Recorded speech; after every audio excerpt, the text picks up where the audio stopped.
বাংলাদেশে একটা অস্থিরতা পরিবেশ তৈরি হয়েছে। আপনারা প্রস্তুত থাকুন, 1 কোটি শরণার্থী পশ্চিমবঙ্গে আসবে। আমি পশ্চিমবঙ্গের মুখ্যমন্ত্রী রাজ্যপালকে বলবো অবিলম্বে ভারত সরকারের সঙ্গে কথা বলুন, কারণ সিএতে পরিষ্কার আছে ধর্মীয় উৎপীড়নের কারণে যদি কাউকে মার খেয়ে আসতে হয় আমাদের দেশ নেবে।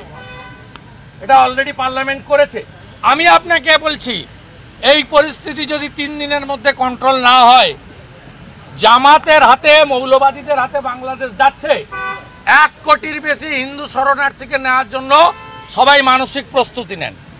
আমি তো প্রস্তুতি নিয়ে নিয়েছি। কেন্দ্রকে জানাচ্ছেন না, এটা এক্সটার্নাল অ্যাফেয়ার্স ম্যাটার, এটা রাজ্য সরকারকে, রাজ্যপালকে জানাতে হবে।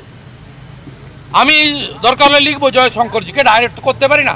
তা আমি পশ্চিমবাংলার হিন্দুদেরকে অনুরোধ করব, যার যেখানে জায়গা জমি যা আছে আমাদের হিন্দু ভাইদের শরণার্থী হিসেবে রাখার জন্য আবার মানসিক প্রস্তুতি নেন।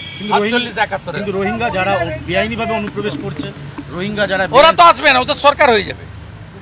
জামাতের কন্ট্রোলে চলে গেলে তো ওদের হাতে চলে যাবে। 7% হিন্দু আছে, তাদের পলায়ন আমাদেরকে নিতে হবে। হিন্দু ভাইদের সিএতে অলরেডি সরকার করে দিয়েছে। মানসিক প্রস্তুতি রাখুন, 1 কোটি শরণার্থী আসবে।